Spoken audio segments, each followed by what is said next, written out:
നമ്മൾ ഇവിടെ നിൽക്കാനുള്ള ഒരു കാരണം എന്താണ്? ഇപ്പോ ഒരു ഉപതെരഞ്ഞെടുപ്പ് അല്ലേ? അല്ലെങ്കിൽ ഇപ്പൊ ഇവിടെ വരില്ലല്ലോ. ആ ഉപതെരഞ്ഞെടുപ്പ് ആരാ സൃഷ്ടിച്ചത്? നിങ്ങൾക്ക് നല്ല വ്യക്തമായിട്ട് അറിയാം. ഒരു മിനിറ്റ് പറയാ അയാളോട് ചോദിച്ചോളാം.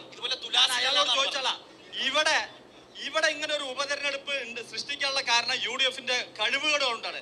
അതായത് നിങ്ങൾക്ക് വേറൊരാളിനെ വടകരയിൽ മത്സരിപ്പിക്കാൻ ഇല്ലാണ്ടല്ല. UDF-ൽ ഇഷ്ടം പോലെ യുവ നേതാക്കന്മാരുണ്ട്, സീനിയർ നേതാക്കന്മാരുണ്ട്. നിങ്ങൾക്ക് ആരെ വേണമെങ്കിലും നിർത്തി ജയിപ്പിച്ചെടുക്കാം. ശൈലജ ടീച്ചർ തോറ്റു പറയുന്നതല്ല, ആരോ തോൽക്കട്ടെ ആരോ ജയിക്കട്ടെ. പക്ഷെ ഇവിടുത്തെ സിറ്റുവേഷൻ എന്താണെന്ന് സാധാരണ എന്നെക്കാട്ടി വളരെ വ്യക്തമായിട്ട് അറിയണത് UDF നേതൃത്വത്തിനാണ്. നിങ്ങൾ ആർക്കാണ് വെടിവെച്ചു കൊടുക്കുന്നത്? ആര് വരാനാണ് നിങ്ങൾ വെടിവെച്ചു കൊടുക്കുന്നത്?